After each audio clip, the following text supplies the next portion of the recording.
G'day, Michael here. This video is about something very interesting that I've just done, and that is to produce a rounded end on a piece of timber. I'll just show you that now.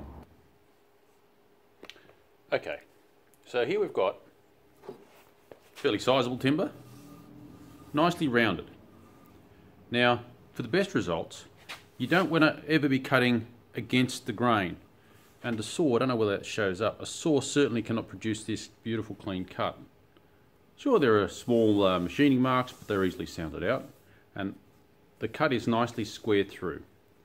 I'll show you the machine that does that in a minute, but for the moment I'm going to show you how to establish that round. Okay, I'll grab the template. Here you can see the template. And the timber is mounted in place like this on the template,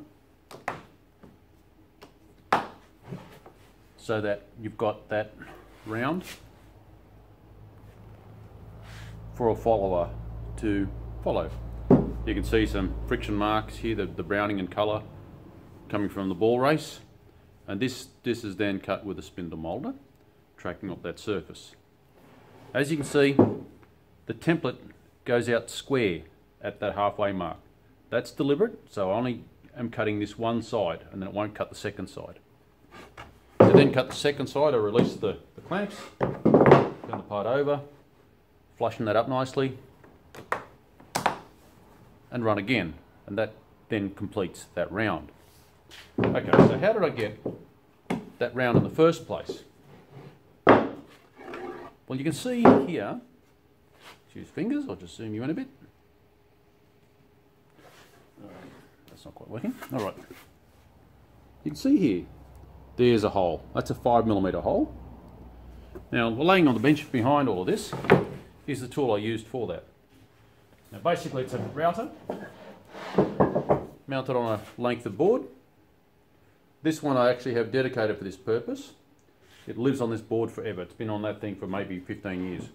As you can see, it collects dust and so forth. That's what they do. But if you take a closer look, that was the hole drilled at a given distance, 72mm in this case, from the cutter. So that hole distance from the cutter, which I'll get protruding. Where are we now? So I've simply measured from the edge of the cutter to that centre point. Okay, at that centre point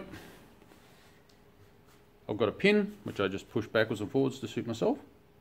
Hopefully you can see that. And of course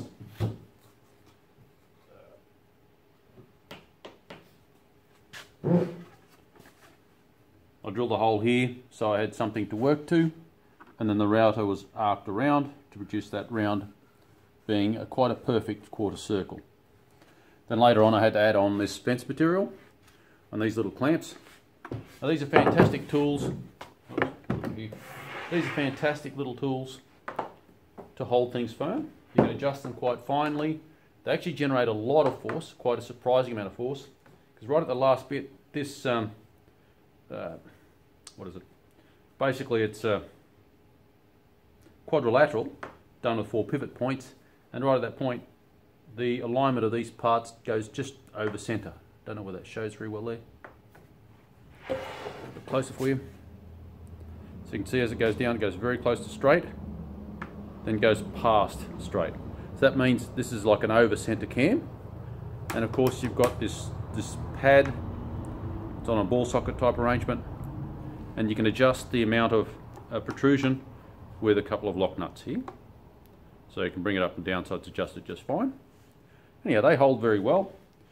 I hazard a guess each one of these clamps is in the order of sort of 40 kilos of actual final pressure. They are a little bit sensitive to the precision of the material you're working with, so if you're going to use a part like this, you need to have very consistent thickness, otherwise the pressure will be much higher or much lower at certain things. We want to make sure that these parts are held firm when we bring them to the spindle moulder. Okay, what's a spindle moulder? Let's go and have a look. Now this is a spindle moulder. It's part of my combination machine, which is in fact a lot better and more dynamic and more usable than my big heavy spindle moulder. As you can see, I've got a sliding table. There are extensions on the sliding table. Those features don't happen on common spindle moulders. Sometimes you get a sliding table, but usually don't get these like extension components which you can undo and move around. Whoops. To suit yourself. Oops. So we can move that to where we want it. Different location on this dovetail. Okay, so that allows me to have some support that moves around with me as I'm doing the cutting. I'll grab the template.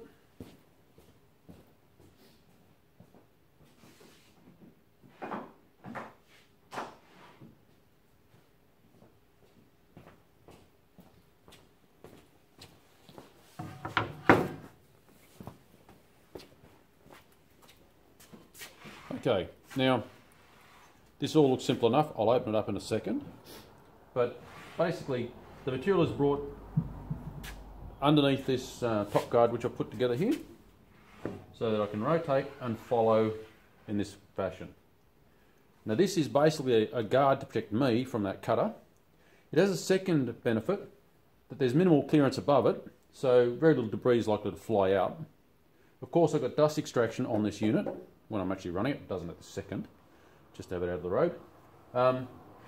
So that helps keep shavings and so forth taken away by the dust extractor. I have not cleaned this up since I used it, and you can see it's actually almost spotlessly clean.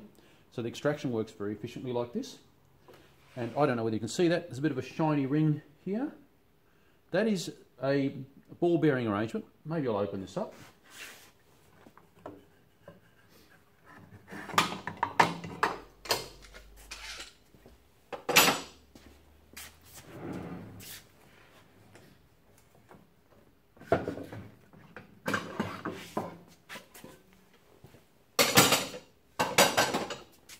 Okay, so you can see here, I might bring it a little closer.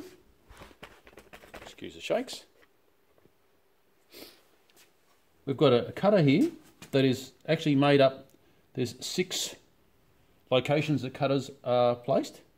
So there's 2 here, another 2, up and down in a configuration like that. What that does is it reduces the amount of sort of hammering or chattering when you're cutting a heavy cut. So this is a very good head for this kind of work because it's unlikely to catch the material. It's a very smooth delivery of the cut. And it uses disposable tip carbide pieces, which are double-edged. So, you know, when one side's blunt, you can turn them over and use the second side. But as you can see, there's this bearing down the bottom here. It rotates. You may not be able to see that it's stationary here. Maybe we'll put a small mark, you'll be able to see that it's not rotating.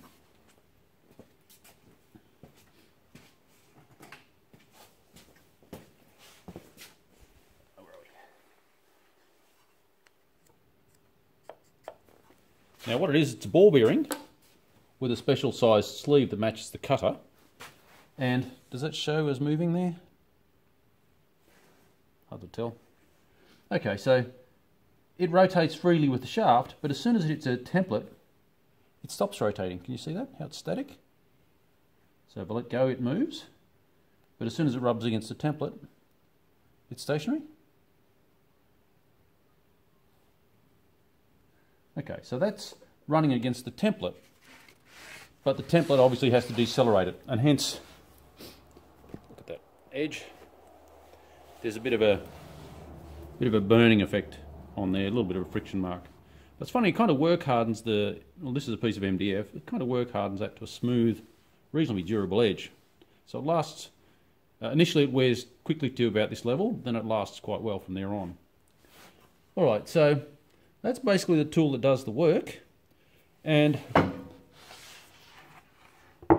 that's my method for guiding it. I'll just bring you up. That's my method for guiding it, and I hope that was of interest to you. I'm not going to actually show running it because I've just stripped the machine down, but I'm sure if you don't have a spindle moulder, you could probably use something equivalent to this with perhaps a router cutter, but you'd have to expect a poorer result. These spindle moulders are designed for, you know, doing a real job. A router is kind of a miniature version of this.